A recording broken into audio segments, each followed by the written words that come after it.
alcohol is weird. Here are a few reasons why.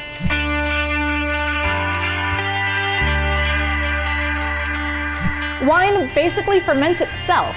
You see, yeast thrives on the skin of ripe grapes, and yeast is what ferments juice into wine.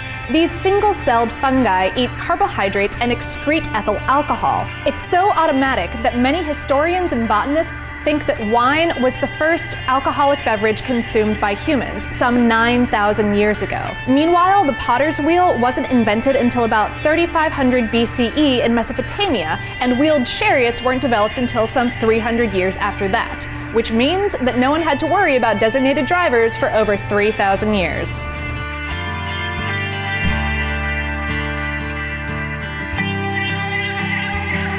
Like a lovingly aged jacket that you've adorned with leather elbow patches, whiskey's warm amber color is actually added on.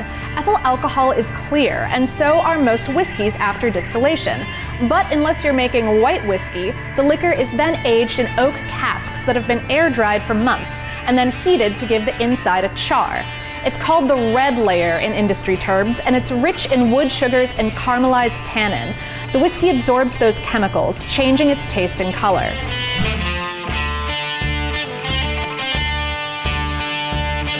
Colonial Americans saw alcohol not just as a pleasant diversion, but as a medicine that could cure illnesses and provide strength and pep. They often consumed booze steadily throughout the day, including at work.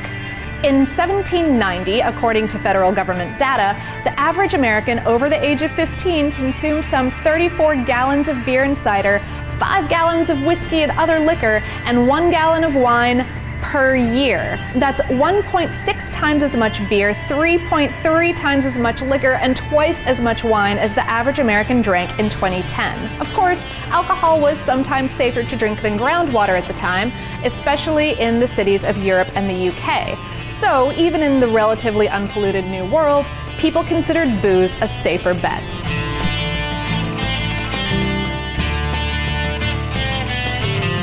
During Prohibition in the 1920s, the US government outlawed the sale of alcohol, which basically turned into lots of Americans drinking bootlegged alcohol. In 1926, frustrated officials in President Calvin Coolidge's administration ordered industrial alcohol manufacturers, who bootleggers were buying from or stealing from to make booze, to start adding stuff like formaldehyde, chloroform, and methyl alcohol to those industrial products. As many as 700 people died in New York City alone from poisoned alcohol, but the deterrent program wasn't overturned until Prohibition was repealed in December of 1933.